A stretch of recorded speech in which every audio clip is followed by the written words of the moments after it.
وعلم آدم الأسماء كلها ثم عرضهم على الملائكة فقال أنبئوني بأسماء هؤلاء إن كنتم صادقين আমি হযরত আদম আলাইহিস সালাতু ওয়াস সালামকে সৃষ্টি করলাম এবং হযরত আদম আলাইহিস সালাতু ওয়াস সালামকে নিজে ইলম শিক্ষা দিয়েছি। হযরত আদমকে আমি বানানোর পর তাকে বিয়ে শাদী করানোর পূর্বে, তাকে কাজ কর্মে লিপ্ত করার পূর্বে তাকে আমি কিছু ইলম শিক্ষা দিয়েছি, তাকে আমি কিছু আসবাবপত্রের নাম শিক্ষা দিয়েছি। যে নামগুলো শিক্ষার দ্বারা তাদের দাম তোমাদের চাইতে বৃদ্ধ হয়ে গেছে। সুবহানাল্লাহ বলি। আল্লাহ পাক রব্বুল আলামিন হযরত আদম আলাইহিস সালাতু ওয়াস সালামের সামনে ফেরেশতাদেরকে আনলেন। আনার পর হযরত আদম আলাইহিস সালাতু ওয়াস সালামকে আল্লাহ তাআলা যে সমস্ত বস্তু সমূহের নাম শিক্ষা দিলেন, ওই সমস্ত বস্তু সমূহগুলো যখন ফেরেশতাদের সামনে বলতে লাগলো, অতঃপর আল্লাহ তাআলা বলেন, হে ফেরেশতারা, ফাকাল আনবিউনি বিআসমাই হাউলাই ইন কুনতুম সাদিকিন। এখন তোমরা আমাকে এই নাম সমূহগুলো বলে দাও, যদি তোমরা সত্যবাদী হয়ে থাকো তাহলে তোমরা আমার সামনে এই নামগুলো বলে দাও, যে নামগুলো হযরত আদম আমার সামনে বলেছেন। সুবহানাল্লাহ বলুন। এর দ্বারা আল্লাহ তাআলা কি বুঝাইলেন, যে ইলমের মাধ্যমে আল্লাহ তাআলা আদম আলাইহিস সালামকে ফেরেশতাদের চেয়ে দামি বানিয়েছেন। কি বলেন? তাহলে সে ইলমকে আমাদের শিক্ষার প্রয়োজন আছে কিনা? আমাদের বাচ্চাদেরকে আমরা ইলম শিক্ষা দেই। এই মাত্র জামিয়ার মধ্যে ভর্তির মাধ্যমে 1 বছর যখন সে লেখাপড়া করে তার ইলমের মধ্যে বৃদ্ধি পায়। কিন্তু আমার প্রশ্ন হলো, যাদের দাড়িগুলো সাদা হয়ে গেছে, যাদের দাড়িগুলো পেকে গেছে, আমরা তো ইলম শিক্ষা করতে পারি নাই। আমরা নামাজ কিভাবে পড়বো, আমরা কোন পথে চললে জান্নাতে যাব, সেই বিষয়গুলো আমাদের জানা নাই। সেই জন্যই আমাদেরকে প্রতিদিন ওয়াজ মাহফিলগুলো হয়, সেগুলোতে অংশগ্রহণ করতে হবে। কি বলেন, ঠিক না? এই জন্য আমি বলবো, নবপুরের যত যুবক ভাইরা আছো, নবপুরের যত মুরব্বীরা এখনো বাড়িতে বসে আছেন, সকলে চলে আসেন। আল্লাহ পাক রব্বুল আলামিন হযরত আদম আলাইহিস সালাতু ওয়াস সালামকে দামি করলেন ইলম শিক্ষা দিয়ে। ইলম নামক গুণটা আল্লাহ তাআলা আদমের ভিতরে ঢুকিয়ে দিয়েছেন, যার কারণে ফেরেশতারা পর্যন্ত আদমের সামনে নত হয়েছে। কি বলেন? এজন্য মুসলমান ইলম অর্জন করা আমার আপনার উপর ফরজ। রাসূল বলেছেন ইলম শিক্ষা করা ফরজ। কেন ফরজ?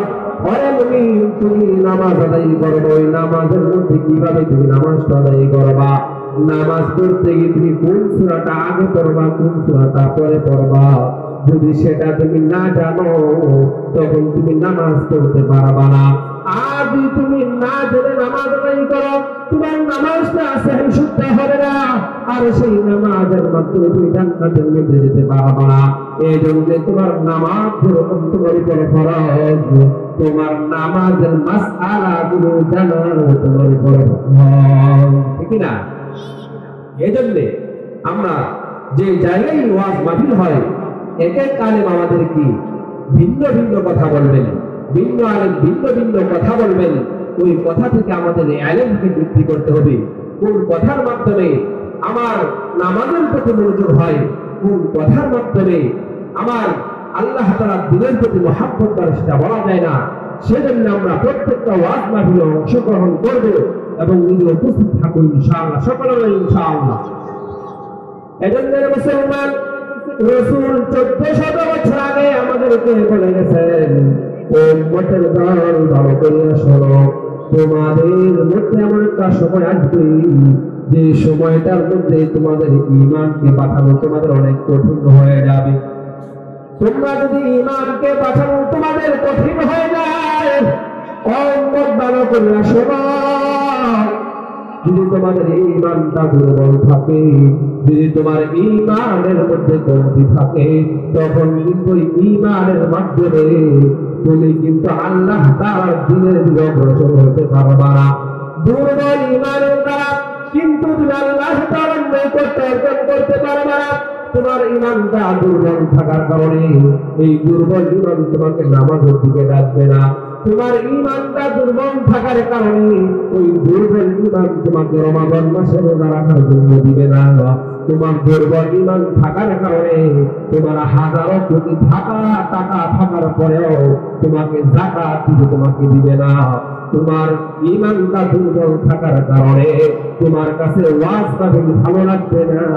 গানের আসর হলে তুমি সকলের সামনে থাকবা, কারণ হলো তোমার ঈমানটা দুর্বল। কি বলেন?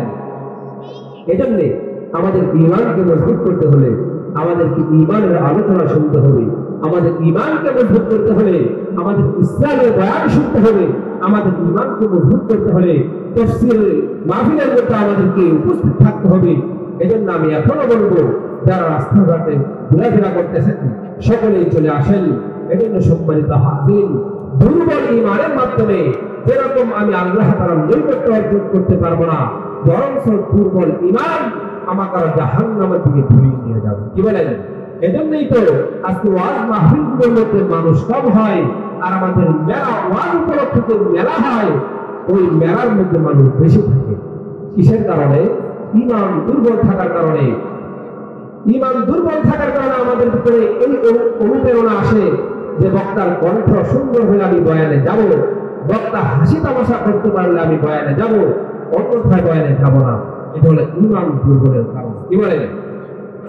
এই জন্য মুসলমান ভালো করে আসুন, আল্লাহ পাক রব্বুল আলামিন যেরকম বান্দার ঈমান দুর্বল হওয়ার কারণে বান্দা গুনাহের মধ্যে লিপ্ত হবে, ও বান্দা তোমার ঈমানটা যেরকম দুর্বল, তোমার ঈমানটাকে সবল করার জন্য আমি পৃথিবীর মধ্যে হাজার হাজার লাখ লাখ আমার পয়গম্বরদেরকে আমি পৃথিবীর মধ্যে প্রেরণ করেছি। কেন প্রেরণ করেছি?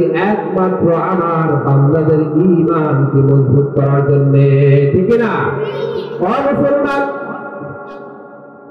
সেই হিসাবে এখনো পর্যন্ত আল্লাহ পাক রব্বুল আলামিন একজন বান্দার ঈমানটা যেন মজবুত থাকে, স্বচ্ছ থাকে, একজন বান্দার ঈমানের মধ্যে যেন কুফর না ঢুকতে পারে, শিরক না ঢুকতে পারে, বেদাত না ঢুকতে পারে, একজন বান্দার ঈমানটাকে যেন ইবলিস নষ্ট না করতে পারে, সেজন্য আল্লাহ পাক রব্বুল আলামিন শত শত হাজার হাজার আলেম পৃথিবীর মধ্যে জিন্দা রেখেছেন। এজন্য শত শত আলেম বিনা স্বার্থে আল্লাহর বান্দাদেরকে ঈমানের প্রতি আহ্বান করে। ঠিক না? মুসলমান, একজন আলেমের দায়িত্ব হলো সে তার ইলমকে আপনার কাছে পৌঁছাবে, কিন্তু আমি আপনি যদি সে ইলম নিতে না চাই তাহলে সেটা হলো আমার আপনার ব্যর্থতা। মুসলমান, আজকে যদি আমি আপনি ইলম ছাড়া দুনিয়ার মধ্যে চলাফেরা করে আমার আপনার মর্যাদা এমনি কমে যাবে। আমি ইলম শিখতে পারি নাই, আমার মর্যাদা দিতে হবে না, কিন্তু যদি আমি একজন ইলমওয়ালার সহবতে থাকতে পারি, একজন ইলমওয়ালার সাথে থাকতে পারি, তখন আমি ওই ইলমওয়ালার সাথে থাকার কারণে ইলমওয়ালা আলেম, ইলমওয়ালা কারা? যারা আলেম তারাই ইলমওয়ালা। ওই ইলমওয়ালা আলেমদের সাথে যদি আমি থাকতে পারি, তখন ওই আলেমদের সাথে থাকার কারণে আল্লাহ রব্বুল আলামিন আমার চলন বলন করে আলেমের অনুযায়ী করে দিবেন। তখন আল্লাহ পাক রব্বুল আলামিন আমার মর্যাদাকে আল্লাহ তাআলা বাড়িয়ে দিবেন। সুবহানাল্লাহ বলেন। দেখেন, আল্লাহ তাআলা তো ইলমওয়ালাদেরকে মর্যাদা দিয়েছেন না? এই যে বললাম হযরত আদম আলাইহিস সালামকে আল্লাহ তাআলা মর্যাদা দিয়েছেন ইলমের কারণে। পৃথিবীর মধ্যে সেই নিজাম তো এখনো আছে, যারা কোরআনের ইলম শিক্ষা করে, যারা হাদিসের ইলম শিক্ষা করে, যারা দুনিয়া এবং উখরাবি দুটো ইলমকে শিক্ষা করে, আল্লাহ তাআলা তাদের মর্যাদাকে আকাশচুম্বী করে দিয়েছেন। আল্লাহ তাআলা তাদের মর্যাদাকে বৃদ্ধি করে দিয়েছেন। কিন্তু যাদের ইলম নাই তাদেরকে আল্লাহ তাআলা মর্যাদা দিবেন না? হ্যাঁ দিবেন। কখন দিবেন? যখন আপনি ইলমওয়ালার ওই আলেম সাহেবের বয়ান শুনে শুনে আপনার নিজেকেও আপনি নামাজি বানাবেন, আপনার নিজের ইমানকে আপনি সংশোধন করবেন, আপনি নিজেও বিভিন্ন ধরনের পাপ কাজ থেকে বেঁচে থাকবেন। যখন আল্লাহ তাআলা আপনাকে ইলম ওয়ালার মতো মর্যাদা দেবেন। সুবহানাল্লাহ বলেন। এজন্য আল্লাহ পাক রব্বুল আলামিন আলেমদের মর্যাদা বৃদ্ধি করেছেন কিসের কারণে? ইলম থাকার কারণে। যে কথা বলতেছিলাম, আল্লাহ পাক রব্বুল আলামিন পৃথিবীর মধ্যে আমাকে আপনাকে সৃষ্টি করেছেন। আল্লাহ তাআলা সৃষ্টি করার পরে আল্লাহ তাআলা আমাদেরকে গাইডলাইন করার জন্য ইলম ওয়ালাদেরকে তৈরি করেছেন। একজন আলেম সে কোরআনের জ্ঞানের মাধ্যমে, আল্লাহ তাআলার কোরআন ও হাদিসের জ্ঞানের মাধ্যমে আল্লাহ তাআলার বান্দাদেরকে সরল পথ দেখাবে, সঠিক পথ দেখাবে। কোন পথে চলার দ্বারা তুমি জান্নাতে হতে পারবা, আর কোন পথে চললে তুমি জাহান্নামে যাইবা। এই বয়ানগুলো ওলামায়ে কেরাম বয়ান করে করে শোনাবেন। এখন আমাদেরকে শোনাবেন, আমরা যদি না আসি আর না শুনি কোত্থেকে শুনবো? অনেকে বলে কি যার কত বয়ান শুনলি, শুনতে শুনতে কাহিল হয়ে গেছে, বলেন অনেকে এরকম। এই কথাটা কিন্তু ঠিক না। আপনি বয়ান শুনতেছেন, শুনতে শুনতে হঠাৎ করে একদিন দেখবেন আপনার ভিতরে সেই কবরের কথা শোনার কারণে, জাহান্নামের আযাবের কথা শোনার কারণে আপনার ভিতরে ভয় ঢুকে যাবে। আর সেই ভয়ের কারণে আপনি বিভিন্ন ধরনের পাপ কাজ থেকে আল্লাহ তাআলা আপনাকে হেফাজতে রাখবেন। সুবহানাল্লাহ বলেন। এজন্যই তো রাসূল যে বললেন যে ঈমানকে, এই যুগের মধ্যে একটা যুগ আসবে ঈমানকে মজবুত রাখা অনেক কঠিন হবে। কেন কঠিন হবে? আমাদের চারপাশ দিয়ে গুনাহের আসবাব বেড়ে যাবে। কিসের আসবাব? গুনাহের আসবাব বেড়ে যাবে। আমাদের চতুর্পাশে দেখেন এখন গুনাহের আসবাব, অনেক গুনাহের আসবাব। এজন্য আমাদের ঈমান দুর্বল হয়ে যাচ্ছে। কিন্তু ঈমানকে দুর্বল হয়ে যাচ্ছে এই গুনাহের আসবাবের কারণে। কিন্তু আমি এখন এই গুনাহ থেকে কিভাবে পরিত্রাণ পাবো, সেই বিষয়গুলো অবশ্যই আমাদেরকে জানতে হবে। আর কোথা থেকে জানবো? ওলামায়ে কেরামদের বয়ানের মধ্যে বসে জানবো, আলেমদের সাথে সম্পর্ক রেখে তারপরে জানবো। এজন্য তো আল্লাহ পাক রব্বুল আলামিন পৃথিবীর মধ্যে দেখেন, আমি আপনি যে কোনো কাজ করি না কেন, প্রত্যেকটা কাজের একটা উদ্দেশ্য থাকে, থাকে কিনা? থাকে না? আওয়াজ দিয়ে বলেন। উদ্দেশ্য থাকে। আপনি ব্যবসা করবেন, আপনার ব্যবসার একটা উদ্দেশ্য আছে। আপনি চাকরি করেন, চাকরির ভিতরে একটা উদ্দেশ্য আছে। আপনি কৃষি কাজ করেন, কৃষি কাজের একটা উদ্দেশ্য আছে। আল্লাহ পাক রব্বুল আলামিন যে আমাদেরকে পৃথিবীর মধ্যে সৃষ্টি করেছেন, সেটার একটা উদ্দেশ্য আছে কি নাই? অবশ্যই একটা উদ্দেশ্য আছে। আল্লাহ পাক রব্বুল আলামিন বান্দাদেরকে যত নসিহত করেছেন, যত বয়ান করেছেন, সব কিছু কোরআনের মধ্যে আছে। সুবহানাল্লাহ বলেন। আল্লাহ তাআলা আমাদেরকে কি উদ্দেশ্যে সৃষ্টি করেছেন সেটা আল্লাহ তাআলা কোরআনের মধ্যে বলে দিয়েছেন। শুনবেন, আল্লাহ পাক রব্বুল আলামিন 27 নং পারা 2 নং পৃষ্ঠার মধ্যে বলেন, ওয়ামা খালাকাতুল জিন্না ওয়াল ইনসা ইল্লা লিয়া'বুদুন।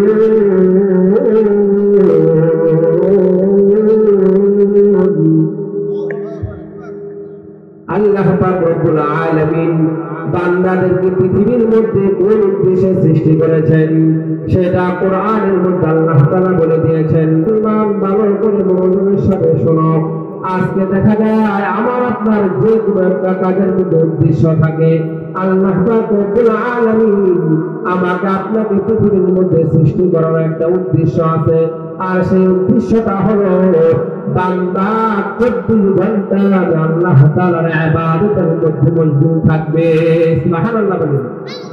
ও বান্দা, তোমরা দুনিয়ার মধ্যে যাওয়ার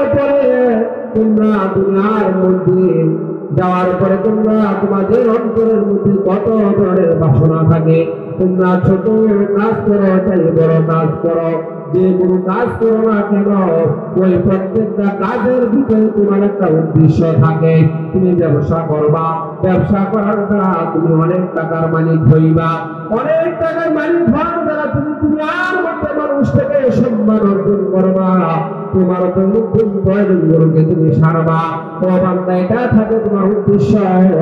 ও বান্দা, তুমি স্কুলে লেখাপড়া করো, এর দ্বারা তোমার উদ্দেশ্য থাকে তুমি বড় ধরনের কোনো কিছু হইবা। তুমি মাদ্রাসার মধ্যে লেখাপড়া করো, এর দ্বারা তোমার উদ্দেশ্য থাকে তুমি একজন বড় আলিম হইবা। কিন্তু আমি আল্লাহ তাআলা তোমাদেরকে দুনিয়ার মধ্যে প্রেরণ করলাম, সেটাও আমি আল্লাহ তাআলার একটা উদ্দেশ্য আছে। আর সেই উদ্দেশ্যটা হলো তোমরা একমাত্র আল্লাহ তাআলার ইবাদত করবা, আর অন্য কারো ইবাদত করা যাবে না। সুবহানাল্লাহ বলেন। মুসলমান, দুঃখের বিষয় হলো আজকে আমাদের আল্লাহ তাআলা যে উদ্দেশ্য প্রেরণ করেছেন, আমরা সকলে দুনিয়ার মধ্যে আসার পরে আমাদের উদ্দেশ্য আর মাকসাদ আমরা ভুলে গেছি, ঠিক না? আমরা রুহের জগৎ আল্লাহ তাআলার কাছে জবাব দিয়েছিলাম। আল্লাহ তাআলা যখন আমাদেরকে প্রশ্ন করেছিল, আলাস্তু বিরাব্বিকুম, আমি কি তোমাদের প্রভু নয়? আমরা সকলে একসাথে এক বাক্যে বলেছিলাম, ক্বালু বালা, অবশ্যই আপনি আমাদের প্রভু। মুসলমান, ভালো করে শোনো, আল্লাহ পাক রব্বুল আলামিন ওই রুহের জগতের পরীক্ষার জন্য আল্লাহ দুনিয়ার মধ্যে প্রেরণ করেছেন। পরীক্ষাটা কি হবে সেই কথাটা আল্লাহ তাআলা 29 নম্বর প্রথম পৃষ্ঠায় বলে দিয়েছেন। আল্লাহ তাআলা বলেন, আল্লাযী খালাকাল মাউতা ওয়াল হায়াতা লিয়াবলুয়াকুম আইয়ুকুম আহসানু আমালা ওয়া হুয়াল আযীজুর গফুর।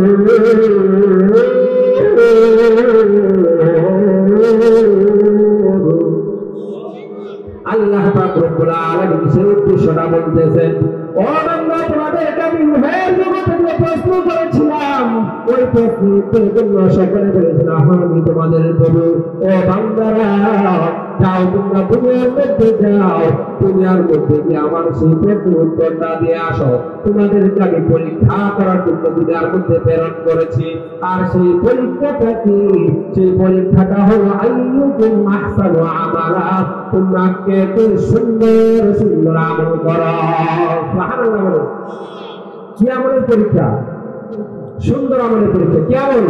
আইয়ুকুম আহসানু আমালা, সুন্দর আমলের পরীক্ষা। সুন্দর আমল কি? গানের মজমার মধ্যে হাজার হাজার লোক হওয়া আর মাহফিলের মধ্যে মুষ্টি কয়েক লোক হওয়া, এটা সুন্দর আমল? সুন্দর আমল তো মাহফিলের মধ্যে আসা। কিন্তু আমাদের, এটা বললাম, দুনিয়ার মধ্যে আসার পর আমরা আমাদের উদ্দেশ্যকে ভুলে গেছি। মুসলমান, উদ্দেশ্যকে ভুলে গেলে চলবে না। যদি উদ্দেশ্যকে ভুলে যাই তাহলে আমাদের জীবন জাহান্নামের দিকে চালাতে হবে। আমাদের উদ্দেশ্যটা হলো আল্লাহ পাক রব্বুল আলামিন সুন্দর আমলের পরীক্ষার জন্য প্রেরণ করেছেন। সুন্দর আমল হলো, বান্দা, তুমি কোরআন হাদিসের মাহফিলের মধ্যে গিয়ে তোমার জীবনকে কোরআনের জীবন অনুযায়ী তোমার জীবনকে পরিচালনা করো। বান্দা, সুন্দর আমল হলো তুমি কোরআনের তেলাওয়াত শুনে শুনে তোমার আমলের মধ্যে তুমি নেক অর্জন করো। সুন্দর আমল হলো তুমি নামাজের মধ্যে গিয়ে তুমি তোমার রবের দায়িত্বকে তুমি পালন করো। তোমার রব তোমার উপর যে দায়িত্ব দিয়েছেন, ওই দায়িত্বটা তোমার পালন করা, সেটা হলো সুন্দর আমল।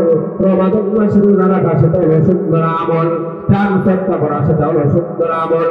ও বান্দা, আজকে যে মাদ্রাসার মধ্যে তোমরা বসে আছো, ওই মাদ্রাসার মধ্যে তোমার সন্তানকে পড়িয়ে বড় আলেম বানানো, সেটাই হলো সুন্দর আমল। সুবহানাল্লাহ বলেন। মুসলমান, আমাদেরকে সুন্দর আমলগুলো আমাদেরকে দেখতে হবে। এই সুন্দর সুন্দর আমলগুলো যদি আপনি করতে পারি, ওই সুন্দর আমলের মাধ্যমে আল্লাহ পাক রব্বুল আলামিন আমার জন্য জান্নাত ঠিকানা করবেন। ও বান্দা, আল্লাহ পাক রব্বুল আলামিন আমার জন্য আপনার জন্য সকলের জন্য জান্নাত তৈরি করেছেন। তবে আল্লাহ তাআলা শর্ত দিয়েছেন, বান্দা, শর্তটা কিন্তু আইয়ুকুম আহসানু আমালা করা লাগবে।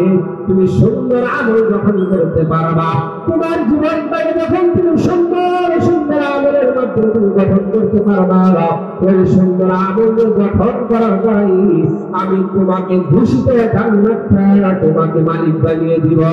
সুবহানাল্লাহ বলে। কিন্তু আফসোসের বিষয় হলো, আজকে আমাদেরকে সুন্দর আমল থেকে ডাকা হয়, কিন্তু আমরা সুন্দর আমলের দিকে আসতে চাই না। আফসোসের বিষয় হলো আজকে আমি যে ঈমানের মাধ্যমে সুন্দর আমল করব সেই ঈমানকে আমি মজবুত করতে চাই না। আফসোসের বিষয় হলো আমি যে আমলের মাধ্যমে আমার সেই জান্নাতকে পাবো সেই আমল থেকে আমি অগ্রসর হতে চাই না। কি বলেন ঠিক না? এজন্য আল্লাহ পাক রব্বুল আলামিন আমাদেরকে সুন্দর আমল করা লাগবে। সুন্দর আমল হলো তুমি নিজের ঈমানকে মজবুত করো, তোমার সন্তানদের ঈমানটাকে মজবুত বানাও। সুন্দর আমল হলো তুমি নিজে আলেম হতে পারো নাই, তোমার সন্তানটাকে তুমি আলেম বানাও। ও মুসলমান, সুন্দর আমল হলো খায়রুকুম মান তাআল্লামাল কুরআন ওয়া আল্লামা, নিজে কোরআন শিক্ষা করে অন্যকে কোরআন শিক্ষা দেয়, এটা হলো সুন্দর আমল। কি বলেন? নাকি গাঁজা ইয়াবা মদ সেবন করার নাম সুন্দর আমল? না না না, অযুবক ভাইরা, এটার নাম সুন্দর আমল না। সুন্দর আমল হলো গাঁজা মদ এগুলো থেকে আমাকে আপনাকে হেফাজত রাখা হলো সুন্দর আমল। এই জন্য সুন্দর আমল থেকে আমাকে আপনাকে অবশ্যই অগ্রসর হতে হবে। যদি সুন্দর আমল থেকে আমি আপনার অগ্রসর না হই তখন কিন্তু আমার দুনিয়ার মধ্যে আমি পেরেশানি আর গুনাহের মধ্যে লিপ্ত হব এবং আখিরাতে গিয়েও আমি এরকম পেরেশানির মধ্যে পড়ব যে পেরেশান আমাকে জাহান্নাম পর্যন্ত নিয়ে যাবে। নাউযুবিল্লাহ বলেন।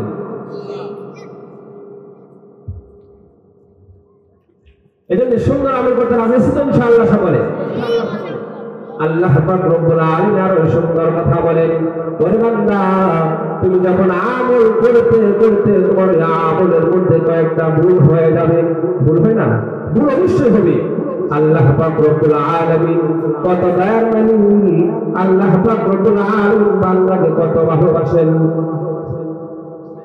আজকে দুনিয়ার মধ্যে যদি আমার আপনার বড় ভাই আমাকে একটা কষ্ট দেয়, একটা দুঃখ দেয়, আমার বাবা আমাকে একটা কষ্ট দেয়, অথবা সন্তান বাবাকে কষ্ট দেয়, বাবার সাথে বেয়াদবি করে, ওই সন্তানটাকে বাবা কাছে বিনতে দেয় না, হয় না এরকম? ছোট ভাই বড় ভাইয়ের সাথে বেয়াদবি করলে বড় ভাই রাগ করে বসে, যদি মায়ের সাথে মেয়েটা বেয়াদবি করে তখন মায়ের কাছে মেয়েটাকে বিনতে দেয় না।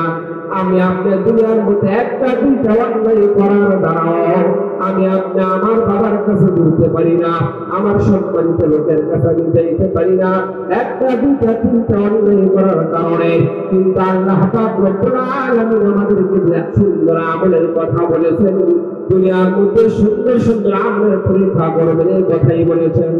আবার এটা বলেছেন যে দুনিয়ার মধ্যে একমাত্র আল্লাহ তাআলার গোলামীর জন্য প্রেরণ করেছেন। এটা আল্লাহ তাআলা নিজে এলান দিয়েছেন, আল্লাহ তাআলা নিজে ঘোষণা করেছেন। এই ঘোষণার পরেও কি আমরা সবাই প্রতিনিয়ত শুধু নেকি করি না গুনাহ করি? গুনাহের কাজ করি না? আমরা তো 24 ঘন্টা থেকে 24 ঘন্টায় আমরা হিসাবে গুনাহের কাজে লিপ্ত থাকি, নেকের কাজের দিকে আমরা আসতেই চাই না। এমনকি মুসলমান, আল্লাহ পাক রব্বুল আলামিন আমাকে আপনাকে 60 বছর 70 বছর হায়াত দিলেন। এমনও অনেক মানুষ পৃথিবীর মধ্যে পাওয়া যাবে সে 60 বছর জিন্দেগির মধ্যে আমার মালিকের ইবাদত 1 ঘন্টা করে নাই, আছে না?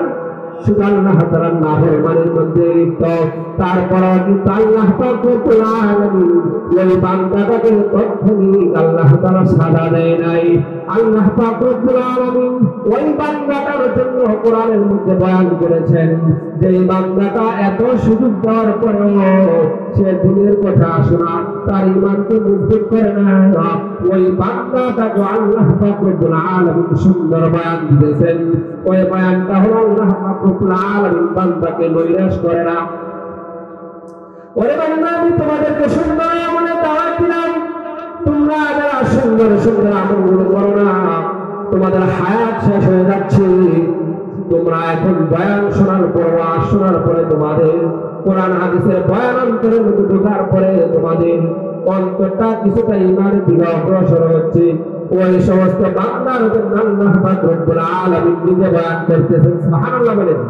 আল্লাহ তাআলা বলেন, কুল ইয়া ইবাদিয়াল্লাযীনা আসরাফু আলা আনফুসিহিম লা তাকনাতু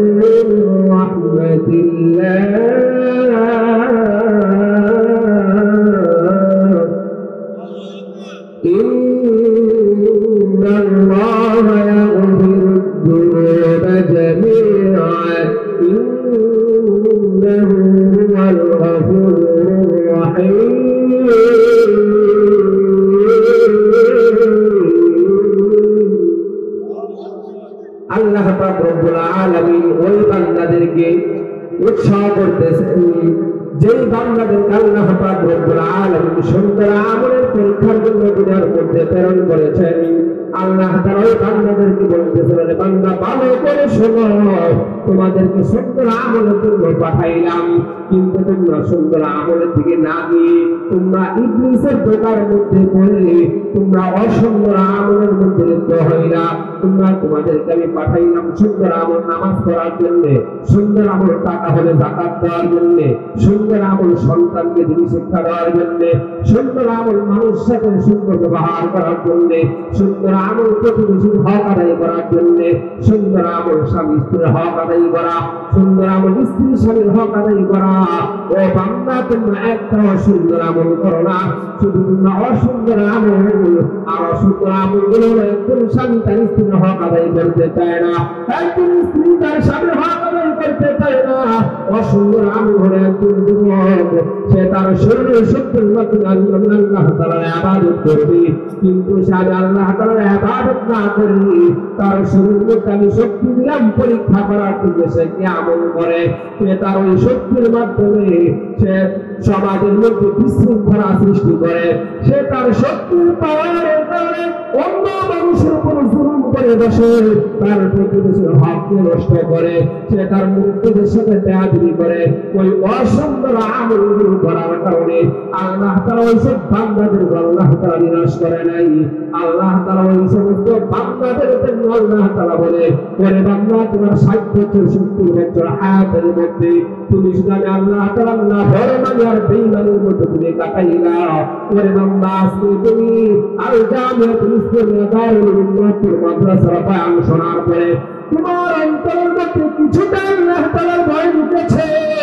ওরে বান্দা, আসো আসো, ওই ভয়টা ঢোকার কারণে আমি তোমাকে এলান দিয়ে দিলাম, আমি ঘোষণা দিয়ে দিলাম, ইয়া ইবাদিয়াল্লাযীনা আসরাফু আলা আনফুসিহিম লা তাকনাতু মিন রাহমাতিল্লাহ। ওরে বান্দা, আমার রহমত থেকে তোমরা কেউ নইলে সরে না, আমি রহমত, আমার রহমত থেকে তোমাকে বঞ্চিত থাকবা না রে বান্দা। শুধু তোমার ঈমানটাকে তুমি মজবুত করো, ঈমানটাকে তুমি শক্তিশালী করো, আর আইয়াতুল আহসান আমালের মাধ্যমে তুমি তোমার আমলনামাটাকে তুমি ভরপুর করো। আমি আল্লাহ তাআলা তোমার জীবনের সমস্ত ভুলগুলোকে ক্ষমা করে আমার পৃথিবী কদমে পৃথিবীতে কোলের মধ্যে তোমাকে তুলে আনবো।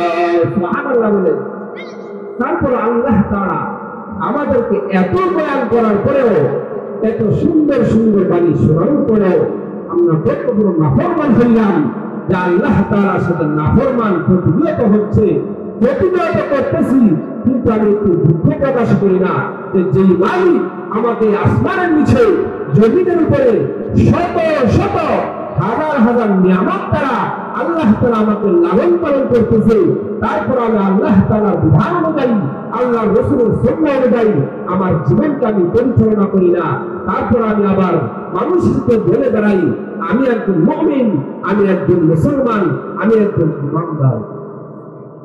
আমি যেটা বলতেছি সত্য হচ্ছে না? আমি মিথ্যা দাবিদারি। একজন মুসলমান তো শিরকের মধ্যে লিপ্ত হতে পারে না, একজন মুসলমান তো তার প্রতিবেশীর হক নষ্ট করতে পারে না, একজন মুসলমান তো সে বাবা হিসেবে তার সন্তানের হককে নষ্ট করতে পারে না, একজন মুসলমান তো সে সন্তান হিসেবে বাবার হককে নষ্ট করতে পারে না। কিন্তু আমাদের সমাজের মধ্যে এই সমস্ত লোক আছে কিনা? আওয়াজ দিয়ে বলেন, আছে কিনা? অবশ্যই আছে। এজন্য আমাদের এই সমস্ত মাদ্রাসাগুলোকে টিকিয়ে রাখতে হবে। আজকে দেখা যায় সন্তান বাবার হক আদায় করে না, বাবা সন্তানের হক আদায় করে না, মা সন্তানের হক আদায় করে না, সন্তান মায়ের হক আদায় করে না, স্ত্রী স্বামীর হক আদায় করে না, স্বামী স্ত্রীর হক আদায় করে না। একমাত্র কারণ কি? তাদের ভিতরে কোরআনের ইলম নাই। ইলম না থাকার কারণে কাল আনআম একটা চতুষ্পদ জন্তুর সাথে আল্লাহ তাআলা উপমা দিয়েছেন, যার ইলম নাই তার কোনো দাম নাই। আল্লাহ তাআলা বলেছেন, আমি শুরু থেকেই বলতেছিলাম। এজন্য আমরা যারা ইলম শিখতে পারি নাই, ইলম ওয়ালাদের সাথে অবশ্যই সম্পর্ক রাখতে হবে। এজন্য আল্লাহ তাআলা আমাদের কিসের পরীক্ষা নেবেন? আওয়াজ ধরেন, সুন্দর আমলের। কিসের পরীক্ষা? মুখস্থ করেন, সুন্দর আমলের পরীক্ষা। কিসের পরীক্ষা?